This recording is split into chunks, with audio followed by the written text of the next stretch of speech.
성도 여러분 안녕하십니까? 오늘 귀하고 아름다운 안식일에 주의 전에 모이신 모든 주의 백성들을 주님의 이름으로 환영합니다.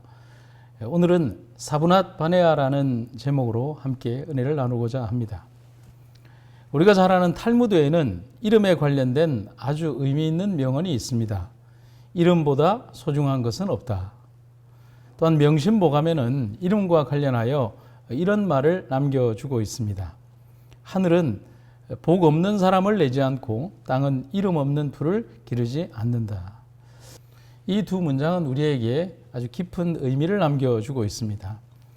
세상 만물에는 이름이 있고 이름이 있기에 존재의 가치를 가진다는 얘기입니다. 요즘 새벽기도 시간에는 민수기를 포함한 모세오경을 읽어 나가고 있습니다. 그런데 거기에는 무수히 많은 지명과 인물들 그리고 정말 다양하게 불리는 기구들과 절기에 관련된 명칭들이 등장을 합니다. 특히 지명과 인명은 성경을 읽을 때 너무나 지루한 시간이 되고 있습니다. 그런데 문득 이런 생각이 들었습니다. 왜 하나님은 이 귀한 성경 말씀에 이토록 지루한 지명들과 들어도 잊어버리는 낯선 이름들을 일일이 다 기록해 두셨을까? 만약에 이런 저의 생각을 하나님께서 적극 반영하셔서 성경에 기록되어 있는 그 지루한 이름들, 이상한 이름들을 모두 다 지워버린다면 그렇게 되면 어떻게 될까요? 우리는 아마도 성경을 제대로 읽어 나갈 수 없을 것입니다. 세상에 존재하는 모든 이름들과 지명들 역시도 마찬가지입니다. 다 외울 수는 없지만 그것들이 가지는 가치가 있다는 사실입니다. 이름이 있기에 의미가 있고 또 족보를 알고 역사를 알며 존재한다는 것을 아는 것입니다. 그래서 시인 김춘수의 시 중에서 꽃이라는 시가 있습니다. 그 중에 나오는 첫 두 소절에 이런 구절이 있습니다. 내가 그의 이름을 불러주기 전에는 그는 다만 하나의 몸짓에 지나지 않았다. 내가 그의 이름을 불러주었을 때 그는 나에게로 와서 꽃이 되었다. 히브리인들에게 있어서 이름은 특별히 남다른 의미를 지니고 있습니다. 왜냐하면 히브리인의 이름에는 기별과 사명 그리고 바라는 바의 염원이 그 이름 속에 담겨져 있기 때문에 그렇다는 사실입니다. 그래서 어떤 이는 이런 이야기를 합니다. 사람의 이름은 개체 확인의 수단이라는 차원을 넘어 그 사람 존재 자체의 계시가 된다라고 말하고 있는 겁니다. 그렇습니다. 단순히 이름이 불리는 수단이 아니라 그 안에 부르신 사명과 해야 할 책임이 있기에 현재 불리워진다는 것은 존재한다는 것을 말하는 것입니다. 우리가 성경의 이름을 보면 아브라함이라는 이름이 있습니다. 아브라함이라는 이름은 존귀한 아버지라는 이름의 뜻을 가지고 있습니다. 확실히 의미심장한 뜻을 가지고 있는 이름이죠. 그러나 이 이름이 나중에는 아브라함으로 바뀝니다. 그런데 이 뜻은 뭐냐면 허다한 무리의 아버지, 우리가 잘 아는 뜻으로 열국의 아버지라는 뜻으로 개명이 됩니다. 더 깊은 의미, 더 놀라운 사명이 포함되는 것입니다. 또한 야곱이라는 이름은 발 뒤꿈치를 잡은 자, 속이는 자, 대신 어떤 자리에 들어앉은 자라는 뜻을 가지고 있습니다. 그런데 그의 이름이 이스라엘로 바뀝니다. 근데 우리가 아는 일반적인 뜻, 성경에서 기록된 뜻은 하나님과 겨루어 이긴 자라고만 알고 있지만 이스라엘의 원래의 뜻은 조금 다릅니다. 하나님이 지배하신다. 혹은 하나님께서 통치해 주시기를 원한다. 또 혹은 하나님의 전사, 또 하나님은 힘차시다라는 말로 설명되기도 합니다. 그런데 야곱과 밤새워 씨름한 이 하나님의 사자는 야곱에게 이제는 야곱이 아닌 이스라엘이라는 이름으로 계명을 해주면서 아주 독특한 해석까지 그에게 선물로 줍니다. 하나님과 겨루어서 이겼고 또한 사람들과도 겨루어서 이겼다라는 뜻을 부여합니다. 이것이 야곱이 축복해 달라는 요구에 대한 응답이었기에 천사는 그 원래의 뜻의 더 깊은 축복과 의미를 그 이름 속에 담아서 해석해 준 것입니다. 성도 여러분, 우리들에게도 공통적으로 불리는 이름이 있습니다. 그리스도인이라는 이름입니다. 그 이름은 이름 자체로서의 의미를 가지고 있지만 이름 속에 우리의 사명과 우리가 바라보아야 할 대상이 그 이름 속에 있습니다. 누군가 나를 일컬어 그리스도인이라고 할 때 우리 삶에는 그들이 무엇을 볼까를 기대해야 합니다. 오늘 우리는 세상 가운데 내동댕이 쳐졌지만 그곳에서 변하지 않는 모습으로 자신을 세상 속에 보여준 한 사람을 조명해 보고자 합니다. 요셉입니다. 그리고 그 요셉이 애굽에서 바로의 왕 앞에서 놀라운 꿈 해석과 지혜를 보여주었을 때 그 바로가 요셉의 마음속에서 말씀하시는 하나님의 뜻과 능력을 바라보고서 그가 붙여준 새로운 이름이 있습니다. 그것은 바로 사브낫 바네아라고 하는 이름입니다. 애굽의 절대 권력자인 바로는 어떤 애굽의 박사와 술객들도 풀지 못한 꿈을 해석한 약관 30세의 청년을 바라보면서 그의 내면에서 비치는 하나님 임재를 느끼게 됩니다. 그리고 그를 애굽의 최고 통치자로 임명합니다. 그 다음에 그는 마음에서 우러나는 존경심과 경외심을 가지고 그를 위한 이름을 짓습니다. 본문을 볼까요? 바로가 또 요셉에게 이르되 내가 너로 애굽 온 땅을 총리하게 하노라 하고 그가 요셉의 이름을 사브낫 바네아라 하고, 사브낫 바네아는 요셉을 부르는 또 요셉에게 주어진 새로운 이름이었습니다. 무슨 뜻으로 그랬을까요? 또 무엇 때문에 이런 이름을 주었을까요? 여러분, 왕의 눈에 비친 요셉의 모습, 그리고 그의 안에 내재하시는 거대한 신의 존재를 이방의 왕이 느끼면서 지은 이름이라는 겁니다. 오랫동안 그 뜻을 알지 못했지만 그 뜻은 이렇게 알려졌습니다. 직역을 하면 그가 살 수 있도록 신이 말씀하신다. 다른 해석과 표현을 본다면 생명의 구주라는 뜻도 되고요. 그리고 계시의 해석자라는 표현도 적용이 됩니다. 그럼 바로는 왜 이런 이름을 그에게 주었을까요? 처음 바로가 요셉을 부르고 난 후에 그에게 한 질문과 대답에서 우리는 그 이유를 알게 됩니다. 바로가 요셉에게 이르되 내가 한 꿈을 꾸었으나 그것을 해석하는 자가 없더니 들은즉 너는 꿈을 들으면 능히 푼다더라. 이 질문이 나올 수밖에 없는 배경이 있습니다. 첫 번째는 그의 꿈 때문이었습니다. 흉측하고 이해할 수 없는 꿈 앞에서 바로는 한없이 두려울 수밖에 없었습니다. 하지만 아무도 그 꿈을 해석해 주는 이가 없었습니다. 수천 명의 술객과 박수들 점치는 사람들이 있었지만 누구도 왕 앞에 지혜로운 대답을 주지 못했습니다. 흡사 느부갓네살 왕이 꾼 꿈을 바라보면서 그 어떤 박수와 술객도 해석하지 못했던 후대의 모습과 똑같다는 사실이죠.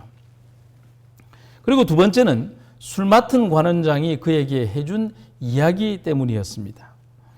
요셉의 꿈 해석처럼 정말 지위가 복원된 술 맡은 관원장은 거의 3년 가까이 그 긴 기간 동안 요셉을 까마득히 잊어버리고 있었습니다. 하지만 이런 일이 벌어졌을 때 그는 지체 없이 자신의 경험을 왕에게 말하게 됩니다. 그리고 불려온 요셉은 담담히 그리고 당당하게 이렇게 말을 합니다. 요셉이 바로에게 대답하여 가로되 이는 내게 있는 것이 아니라 하나님이 바로에게 평안한 대답을 하시리이다. 13년의 옥살이 이후에 처음으로 끌려온 자리가 바로의 앞입니다. 성도 여러분, 떨려야 정상이 아닐까요?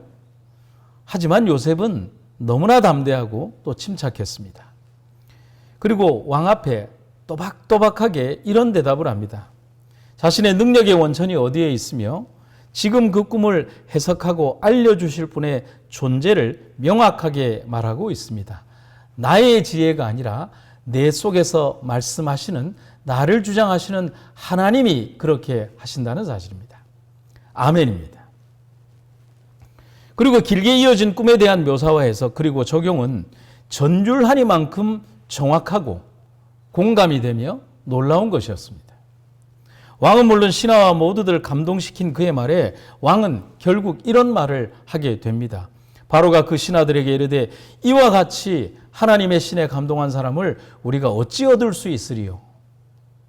칭찬을 넘어선 경외와 두려움이 보이는 장면이 아닐까요? 이 장면을 화이트는 이렇게 주석을 하고 있습니다. 하나님과 생명적 관계를 맺고 살면 사람들이 그것을 알아본다. 산 믿음으로 그리스도를 받아들인 사람은 하나님과 생명적 관계를 갖는다. 그것이 바로 존귀로 통하는 길이다. 그는 하늘의 분위기를 지니고 다닌다. 그것은 하나님의 은혜요. 세상이 돈으로 살 수 없는 보화이다. 하나님과 이런 관계를 맺고 사는 사람은 비록 낮은 자리에 머물러 있을지라도 그의 도덕적 가치는 이방 나라의 왕들이 하나님의 신이 함께하는 사람이라고 알아주었던 요셉과 다니엘의 그것처럼 귀중한 것이다. 감출 수 없고 감추어지지 않는 요셉의 품성을 이방인의 시선에서 보는 장면입니다. 이 세상에서 마지막 기별을 전하며 살아가는 우리에게 필요하고 그리고 꼭 있어야 할 삶이 아닐까 생각합니다. 우리를 남은 자라고 하고 남은 자손의 후손이라고 합니다. 또한 남은 자의 사명을 이야기합니다. 그럼 우리는 이 요셉처럼 요셉이 이방 사람들에게 보여줬던 것처럼 우리의 삶 자체에서 보여지는 그들의 눈으로 우리를 보았을 때 이런 거룩하고 아름다운 모습이 우리의 모습이 되어야 할 것입니다. 바로에 이어지는 다음 말에서 요셉을 향한 바로의 마음이 그대로 보여집니다.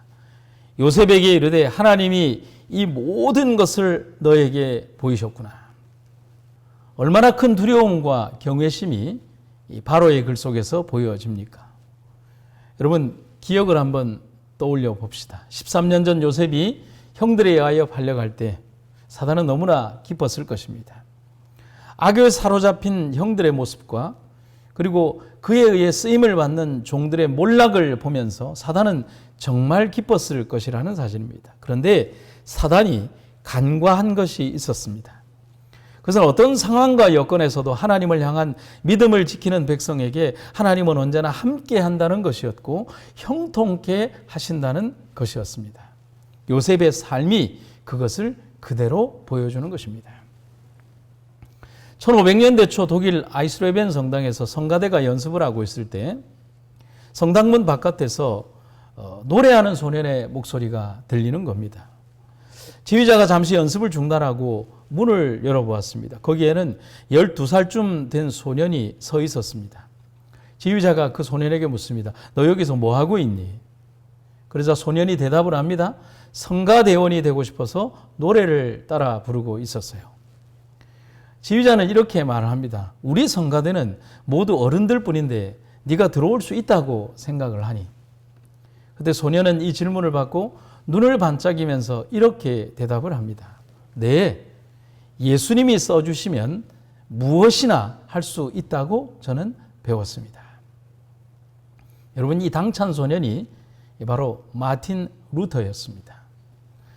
우리는 배워야 합니다. 이런 확신과 믿음이 중세시대의 종교개혁을 시작하는 단초가 되었다는 사실을요.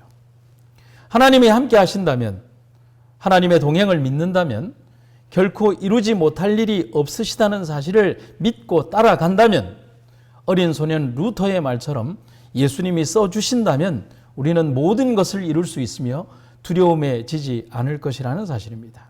오늘 그것을 기억하는 여러분과 제가 되기를 간절히 바랍니다. 요셉은 바로 하나님이 쓰시는 사람이었습니다. 또한 요셉은 하나님이 항상 그를 쓰시도록 자신의 삶의 가장 중요한 시간과 마음을 주님께 드렸습니다. 그것은 가장 중요한 선택이자 결과가 됩니다. 우리의 삶도 그렇게 되기를 주님의 이름으로 축원합니다. 두 번째는 하나님은 우리의 고난을 잊게 하시고 번성하게 하신다는 사실을 우리는 기억해야 합니다. 요셉이 그 장자의 이름을 므낫세라 하였으니 하나님이 나로 나의 모든 고난과 나의 아비의 온 집 일을 잊어버리게 하셨다 하며, 차자의 이름을 에브라임이라 하였으니 하나님이 나로 나의 수고한 땅에서 창성하게 하셨다 함이었더라. 이름에는 기별과 사명이 담긴다는 말을 했습니다. 그처럼 요셉의 새로운 이름에 그의 능력의 근원이신 하나님을 묘사하는 것이었다면, 요셉이 결혼하여 낳은 두 아들의 이름에는 그가 받은 축복과 은혜가 고스란히 담겨 있습니다. 므낫세라는 이름의 뜻은 고통을 잊게 하셨다는 뜻입니다.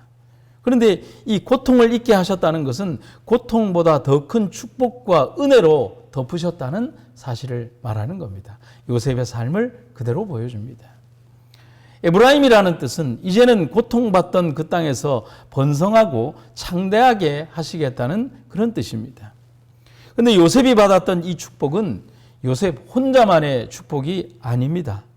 요셉을 통하여 애굽이 축복을 받았고 애굽의 축복으로 그를 버렸던 형제들과 이스라엘이 축복을 받았으며 400년 이후에 민족을 위한 축복을 하나님은 이미 준비하시고 계획하신 것입니다. 하나님의 하시는 일이 그렇다는 사실입니다. 영감의 기별입니다. 애굽의 축복을 가져온 요셉. 요셉은 애굽 땅으로 팔려간 것이 자기 생애에서 가장 큰 재앙이라고 생각을 했다. 아버지의 보호를 받고 있을 때는 몰랐지만 이제는 하나님을 온전히 신뢰해야 될 필요성을 절실히 느꼈다. 요셉은 하나님을 애굽 땅에 모시고 내려갔다. 슬픔 중에 취한 그의 명랑한 태도가 이 사실을 말해준다. 하나님의 법궤가 이스라엘의 평안과 번영을 가져다 주었듯이 하나님을 사랑하고 경외한 이 청년은 애굽 땅에 축복을 가져왔다. 하나님의 백성들에게 복의 근원이 될 것이라고 말씀하신 하나님의 축복을 우리는 이해하게 됩니다. 우리가 이 세상에서 올바른 삶을 산다면 그 말은 올바른 재림신앙과 남은 무리의 삶으로 산다면 그런 믿음으로 살아간다면 우리는 이 세상을 향한 우리의 마지막 사업을 수행하는 그 일을 진행하고 이루는 사역을 담당할 것이며 그리고 완수하게 될 것입니다. 하나님께서는 당신의 백성을 통하여 세상에 축복을 주시고자 하셨다. 하나님의 원하시는 바를 잊어버리지 맙시다. 제가 정말 좋아하고 아끼는 구절들이 있습니다. 그것을 오늘 이 시간 나누어 드립니다. 믿음은 모든 장벽을 헤치고 모든 장애물들을 넘어 적의 진지 중심부에다 깃발을 꽂는 산 능력이다. 오늘 우리의 삶과 생애가 세상의 주인이라 일컫는 사단의 그 가장 중심부에 임마누엘의 피 묻은 깃발을 꽂는 삶을 사는 것입니다. 그것이 우리의 사명이고 우리가 이 땅에서 이루어야 될 우리의 삶의 자세라고 하는 사실을 여러분과 제가 잊지 마시기를 간절히 바랍니다. 한 분의 이야기를 들려드리도록 하겠습니다. 몇 년 전 미국 로마린다 교회에서는 한 재림교인의 장례식이 있었습니다. 김근웅 장로님이라는 분의 이야기입니다. 그분은 평생을 위생병원에서 근무하셨고 6.25 당시에는 위생병원 식구들과 함께 제주도까지 피난을 갔다가 부산으로 오시면서 지금의 부산병원의 전신인 위생병원 부산분원을 만드는 일에 일조를 하신 분이기도 합니다. 우연한 기회에 그분에 대한 짧은 글을 쓰게 되면서 알게 된 놀라운 사실이 있었습니다. 그분을 소개하도록 하겠습니다. 전쟁 직후 서울이 북한군 아래에 들어갔을 때 서울위생병원은 북한의 특별병원으로 지정이 되었습니다. 28일 서울에 입성한 인민군 중 일부가 중량교를 지나서 남하하려다가 미 군용기의 폭격으로 많은 사상자가 발생을 하게 됩니다. 서울위생병원은 교전이 있었던 중량교에서 가장 가까운 병원이기도 했지만 서울위생병원의 명성을 이미 알고 있던 북한은 서울위생병원을 북한 고위 관료를 위한 전용병원으로 지정을 하게 됩니다. 전쟁은 계속되고 인민군 측 사상자가 증가하자 북한은 의료진들을 차출해서 전선으로 파견하기 시작을 했습니다. 그런데 그때 서울위생병원 간호사들도 40명이나 차출돼서 전선으로 이리저리 끌려다니게 되었습니다. 그런데 정작 진짜 문제는 그 후에 있었습니다. 퇴각하는 인민군과 함께 간호사 40명이 모두 끌려서 38선 이북으로 끌려갈 안타까운 상황에 처하게 된 겁니다.